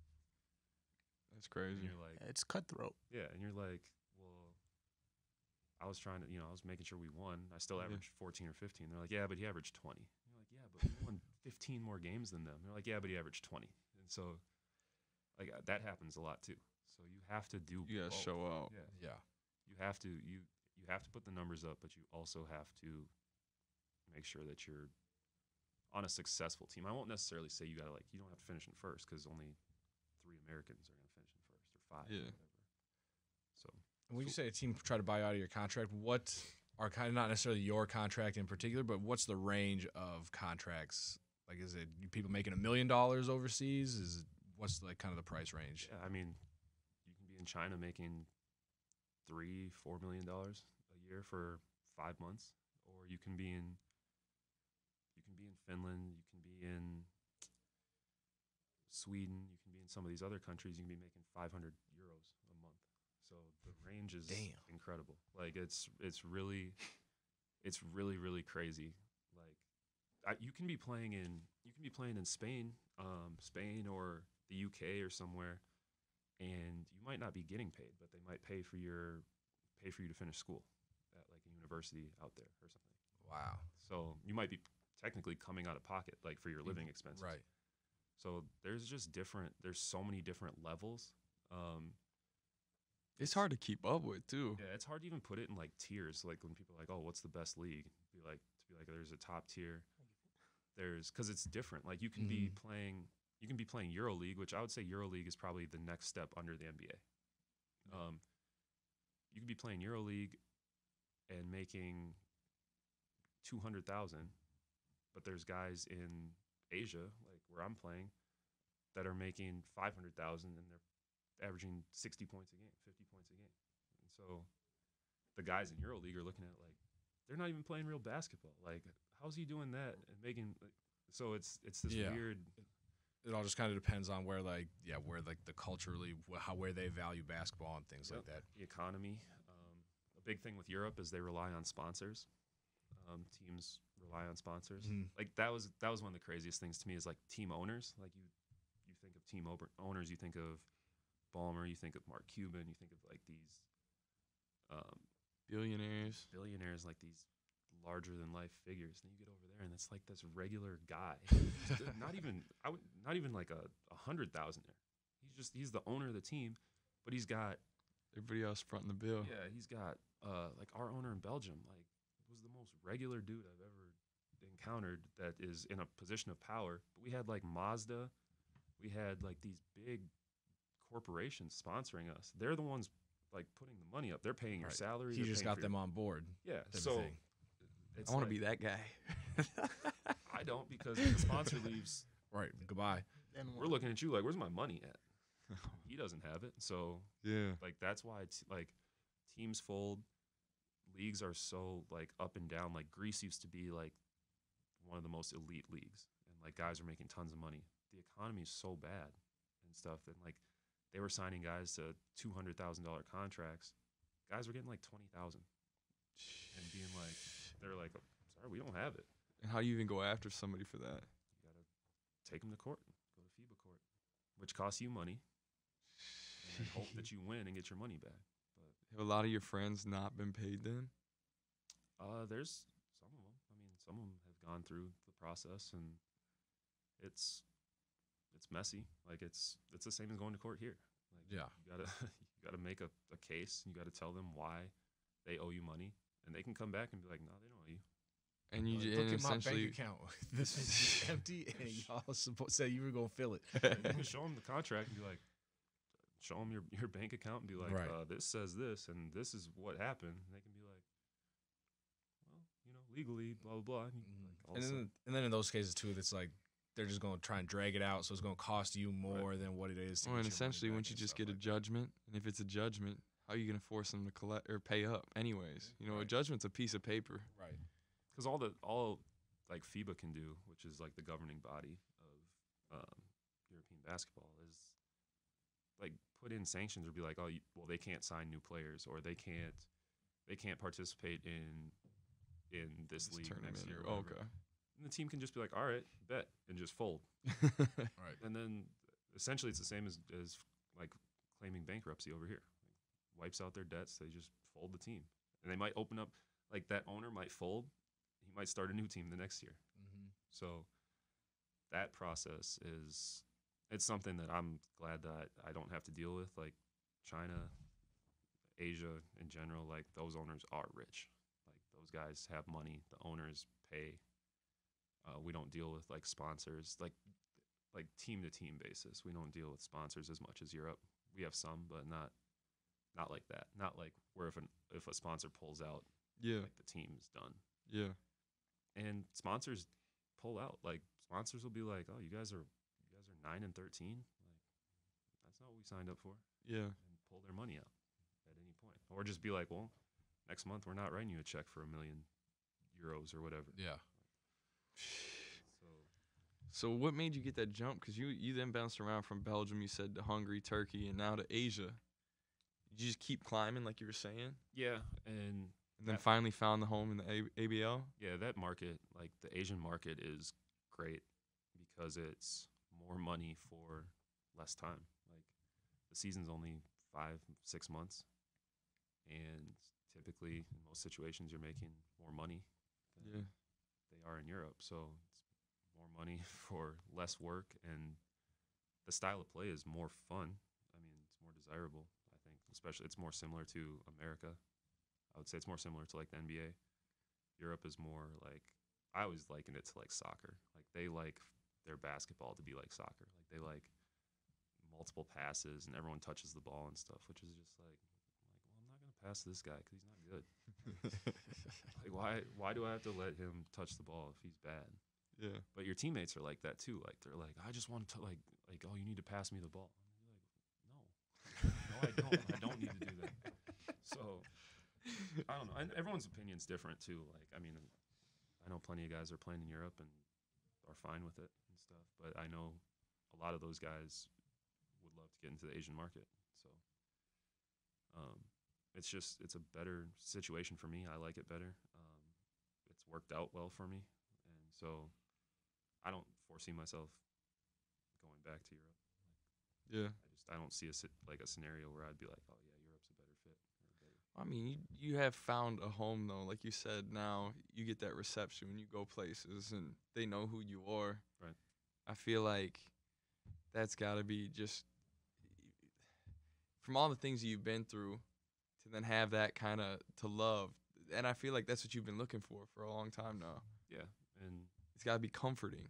Yeah, it's good. I mean, it's something that it makes it feel like it was all worth it sometimes. Because the story, like my basketball story, is not. I don't think anyone would trade with me. You know, I don't think people would be like, yeah, I want to go through all that to get to that. So I don't believe that, man. I'll trade you right now. I'd love to be a hooper like you. I think there's a lot of people that would say that, man. You get paid to hoop. I don't think a lot of people would have kept playing. Like I don't think a lot of people. I think a lot of people would have been like, I'm not doing this. There's a lot of people that would have just called it quits after Iowa. Yeah, so I don't think a lot of people would trade because it was a lot of like running through mud to get to this. But I just think that now I'm at a point where I have matured a lot. Like I can say that I've matured a lot, and especially in like the last 3 or 4 years, where now I can appreciate where I'm at, and I know what to do, what not to do, what to say, what not to say, and that's helped me like maintain where I'm at. Also, like, I mean, I want to go on social media and write stuff about the coronavirus and why are we still the only league playing and stuff, and make sure that the right people see it and stuff like that. But I also know that like, you know, the commissioner of the league is going to get mad. And they're writing you checks and taking care of you at the same time. He could fine me whatever he wants. Like he could ban me from the league. I mean, we don't have a governing body. Like we are FIBA sanctioned, but like FIBA doesn't control the ABL. So he could ban me from the league. If I said something that like he thought was detrimental to the league, he could be like, you can't come back. So, you know, we have talked about it as players and been like, we need to, make a united front. But then everyone was kind of like, yeah, but I don't want to lose these checks. Yeah, but I'm still trying to get paid. So. I don't know. Do you feel? I mean, have you had thoughts back about coming back here, trying to get into like the G League now, or stuff like that? Especially now with Corona, is that something that's kind of popped in your mind? No, not at all. Like, to me, like, I mean, people say it all the time, obviously, and people are like, oh, you should like just take one shot at the NBA, like. And I'm like, for what? Like, what am I? You guys saw what happened with the Andre Ingram dude a couple years ago with the Lakers. He's 32, and they came back and they treated him like he was a 75-year-old man that, like, finally got his college degree. Like, I was like, this dude is 32. Like, he also had white hair, bro. I mean, the grandpa thing came at him like, bro, that's a little different. He was 32. He'd been playing at a high level in the G League for years, for like 5 years. And and then at that point too, it's like it feels more of like a charity thing than an actual. Yeah, because they signed him to a 2-year deal after that, and nobody's heard of him or from him since. Like, he's definitely not on that roster right now. That's what I'm saying. LeBron got Boogie out of there. First thing he did was say, "Gone." Yeah, so I'm like, for what? You know what I mean? Like, it's not gonna be. I'm not gonna have like and this is not a reference or in any type of like pun or anything to Taiwan, but I'm not gonna have a Jeremy Lin story where I come in and take the NBA by storm and all of a sudden, it's like, come on. Yeah, but I mean, dude, there's not many people in the world who can shoot like you shoot. I mean, you see people like JJ Redick have a career of doing just that. I feel like you could easily come in. It's not like you're a short guy, man. No. And I feel like you could easily go out there and, especially in today's game. But do you think you have a jump shot like JJ Redick? Oh God, I do. I mean, JJ. Like if we put, I'm telling you, this man's got a. He's a sniper, yeah, but bro. JJ Redick, that's another like all time. That's another great shooter. No, and he's a good shooter, yes, but he's. I mean, come on, man. I'm telling you, I this know, kid but that's could like do saying that. like, okay, Klay Thompson's great. You can shoot like Klay, like, you know what I mean? He like, did give Klay buckets. No, I don't think like people also forget too that like JJ Redick is the all-time leading scorer in the ACC. Yeah, and stuff like. There's stuff like that where, I mean, could I come in and shoot better than? I think you could be a 40% 3-point shooter, no problem in the NBA. Yeah, but so could a lot of guys. Like, you could literally make that case for. There's probably somewhere around 100 guys that are playing overseas right now that could come in and do something better than someone in the NBA is doing. Like, the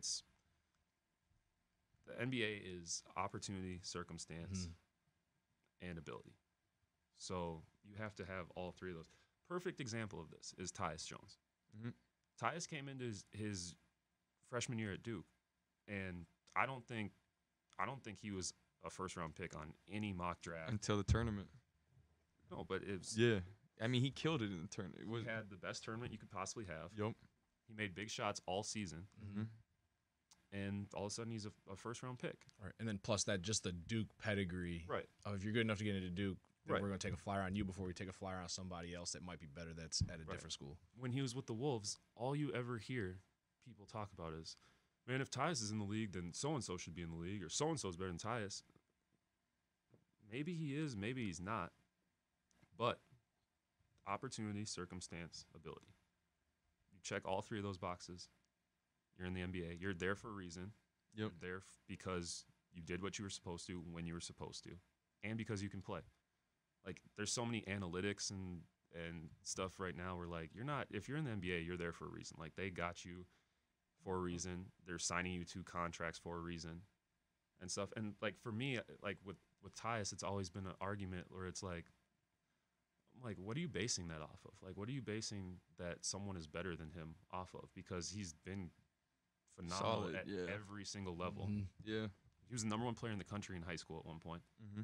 Went to Duke, was the best point guard in the ACC, ended up being the most outstanding player in the tournament, came to the league, was a great backup in an organization that has struggled for a long time, maximized that, and got signed to a big contract. I'm glad he got paid. Yeah. So I'm like, based on what? Like, what can this guy do better than him? Or, like, if you put him in the same situations, what's saying that he's going to do the exact same thing? So, like, those arguments are like, I think you could do it. Like, could I go stand in the corner and shoot threes on an NBA team? Yeah. Yeah. Am I going to do that? No. So, like, I'm good where I'm at. I think it's the best spot for me. I'm thankful for where I'm at first and foremost. Like, that's another thing is, like, if you're constantly aspiring to do something greater than where you're at, you're never going to appreciate. And I understand, like, having goals and setting goals that you can attain and stuff, but at the same time, like, you have to sometimes take a step back and be like, look where I'm at. And be realistic. Look what it took to get me here. And now I'm thinking, like, oh, I got here, but I want to turn around and I don't want to go play in the G League. I'm 30. Like, what am I going to do? G League, be the oldest dude there. Like, no, I don't want to do that. So, No, to answer your question, like, no, that's not it hasn't been a thing. The only way I would have done that was coming back from this and just being like, there's a month left of the season. Like every other league is canceled or postponed or whatever. Yeah. But you're not gonna see me like in training camp for the G League next year. Like, no, I'm not gonna put myself through that. I'm gonna put myself through yeah, we got this 31-year-old dude on the roster. Like, I don't know what he's trying to do. But the average age on the team is 22, and we got a 31-year-old who's the same age as the coach. I can't do that. I do think you're selling yourself short with that statement, man. I know. I get what you're saying. You appreciate where you're at and stuff like that, but it wouldn't be like, oh, this 31-year-old on the team. That's exactly how it would be. No, it would not. That's exactly how it would be.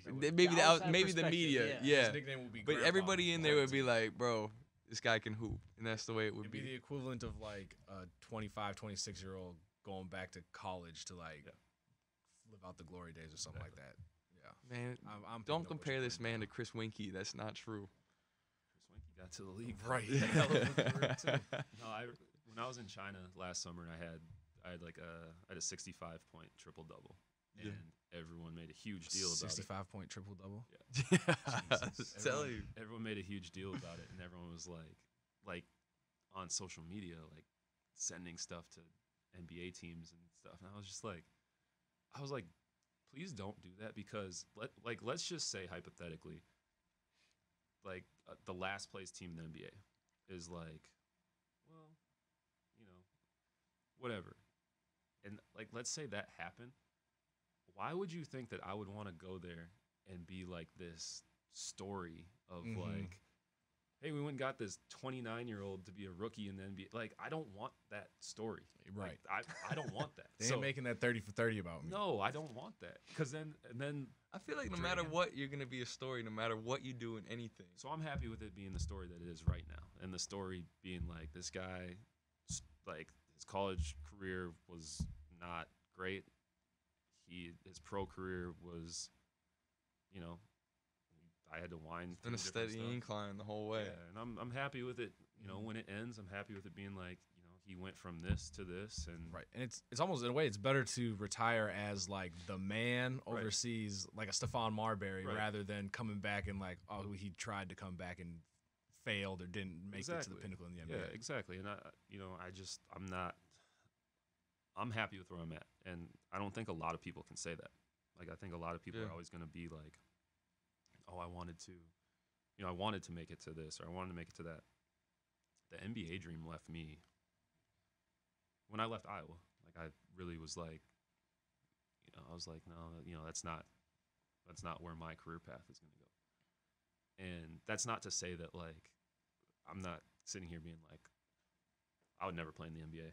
Like, if the opportunity was there, I would take it. Like, I would be the 30-year-old guy. If a team came and knocked on the door right now and were like, here's a contract, I'm not going to not sign it and be like, nope. Hey, me and Glenn are pretty tight. You want me to talk to him? Or? No, because that's I'm just saying, like, that's, like, I'm not one of those guys that's like, oh, I'm happy where I'm at. Like, I'm not going to take more. But I appreciate what it took to get to where I'm at. I know what you're saying. And so I'm happy with where it's at, and I'm happy with where it's still going. I mean, man, I'm proud of you. Appreciate it. I like saying that. You know, it's just really, really cool to see you keep grinding, man. If I'm glad you didn't let those hiccups get to you, because it wouldn't be as fun right now. Oh, you know what I mean? They got to me. They got to me. But no, I mean, just, you know, being able to keep going, and, you know, you hear all the time people tell their story. Everyone's got a different story, and everyone's been through adversity, and it takes a lot for everyone to get where they're at if they're in a position of success or what other people would deem successful. But it is like a living testament of, like, if you do keep pushing through, like, good things are eventually going to come. And especially if you do the right stuff, because I know what happens when you do the wrong stuff. Like, some people do the wrong stuff, get away with it, but eventually it'll catch up to you. For me, I didn't have to go far for it to catch up, like, to me. So once I started doing the right stuff, taking care of myself, taking care of what I needed to be taken care of and stuff, like, good things started happening. So that's what I tell people now is make sure you're doing the right stuff. Make sure you're, doing the stuff that's going to put you in a position to be successful, because you know what's right and what's wrong. Like, as a college student, if you have class on Friday and you go out on a Thursday, there's a good chance you're not going to make it on Friday. But if you stay in and make it to class on Friday, that right.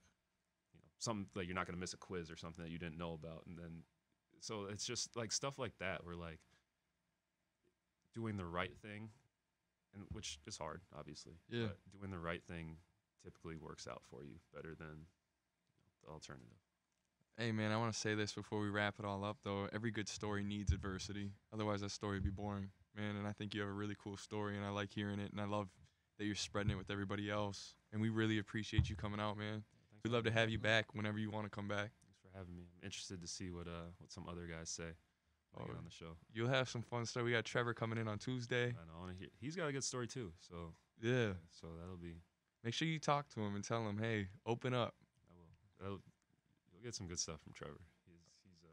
He's a funny dude. Hey, Tuck. Thanks again, man. I appreciate you. Thanks for having me.